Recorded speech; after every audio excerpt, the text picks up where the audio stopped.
Hello and welcome to the old Fliers. You may think that trade barriers, trade tariffs and trade embargoes are a recent phenomenon. Not so. Australia, prior to 1935, denied the importation of American aircraft, preferencing aircraft made in England. Why? Well, it wasn't for economic reasons, but for historical, geopolitical and cultural factors. Australia had been a British colony, part of the British Empire. Prior to World War II, the majority of Australia's population was Anglo-Saxon.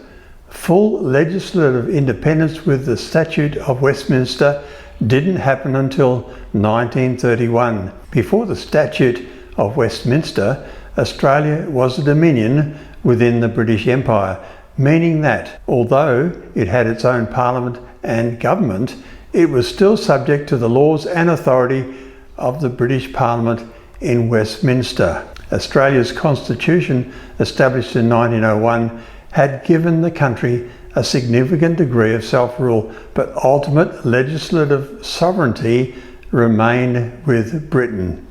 This meant that the British Parliament could still make laws affecting Australia, and Australian laws could be overridden by British legislation. Amazing, right? As a dominion of the British Crown, Australia's policies, including in aviation, were heavily influenced by British interests and technology. The British were seen as the natural partners for military and commercial ventures, including aviation. In the early 20th century, Britain was at the forefront of aviation technology and innovation. The British Royal Flying Corps, later the Royal Air Force, as well as private British aviation companies, were pioneers in developing long-range aircraft, airliners and military aircraft.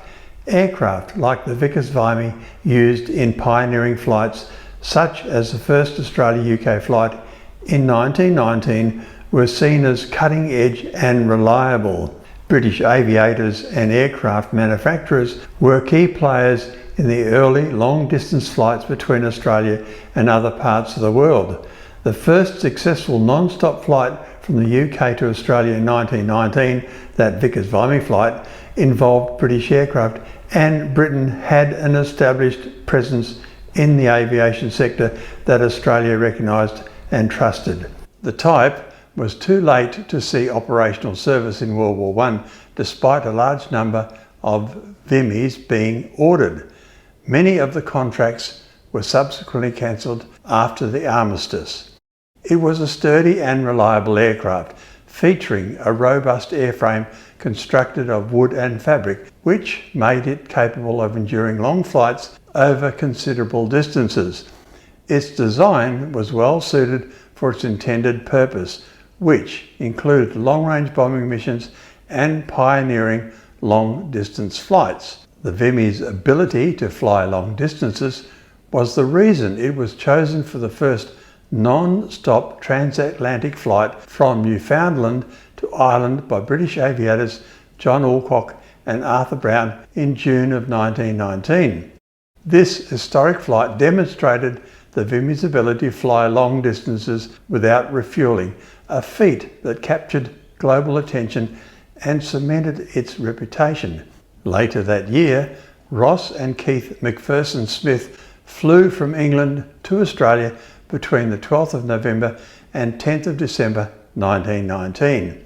The Vimy was known for its reliability and durability, crucial attributes for long-distance flights. Its robust construction meant that it could withstand the rigours of extended journeys over various terrains and weather conditions.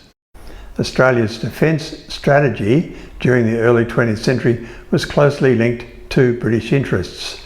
British aircraft manufacturers and the British Royal Air Force were seen as the best partners for Australia's air defence needs. This relationship carried over into civilian aviation, as military aircraft technology often influenced commercial aircraft development in the 1920s and 1930s.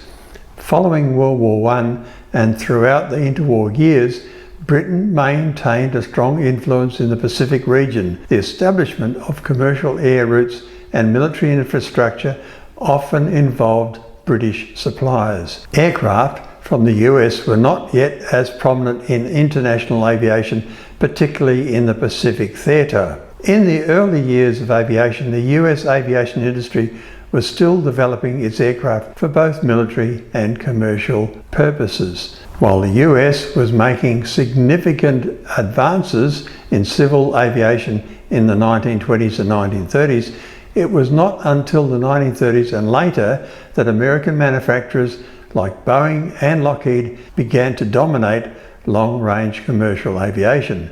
In contrast, British companies like Imperial Airways, which later became part of British Airways, had already established transcontinental air routes and were able to offer more established services to Australia. Initially, British aircraft like the de Havilland DH-66 and DH-89 were often the first choice for long-distance flights due to their proven reliability and the established relationship between Britain and Australia. In contrast, American aircraft did not dominate the long-haul trans-Pacific routes until later on, after the development of aircraft like the Boeing 314 Clipper. Australia's government was more likely to award aviation contracts to British firms because of the long-standing political, cultural and economic ties between the two nations. The British government and its aviation companies were also eager to maintain a monopoly on international flights to Australia, and they often had better access to financing, governmental backing and favourable trade conditions. Australian Airlines and aviation ventures were often financed or operated with British capital, and thus the aircraft they purchased tended to come from British manufacturers. British aircraft were more accessible and came with institutional and financial support, further cementing their dominance in the Australian aviation market.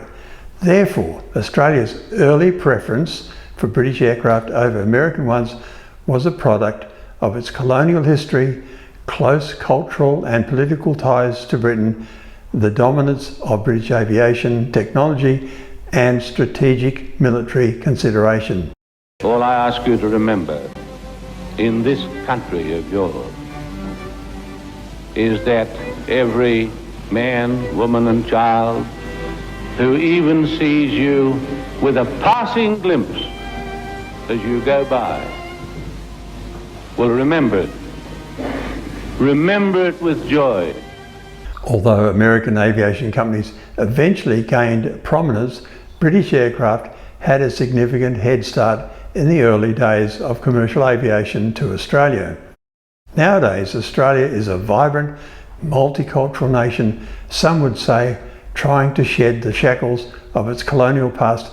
For example, God Save the King was its national anthem until 1984, the King being the English monarch, of course. Nowadays, 42% of Australians come from a non-Anglo-Saxon background. Criteria that should apply in procurement of aircraft will respect performance and price over heritage loyalties. Thank you for watching. Like and subscribe if you haven't already, and consider donations, for we do welcome them to support our channel.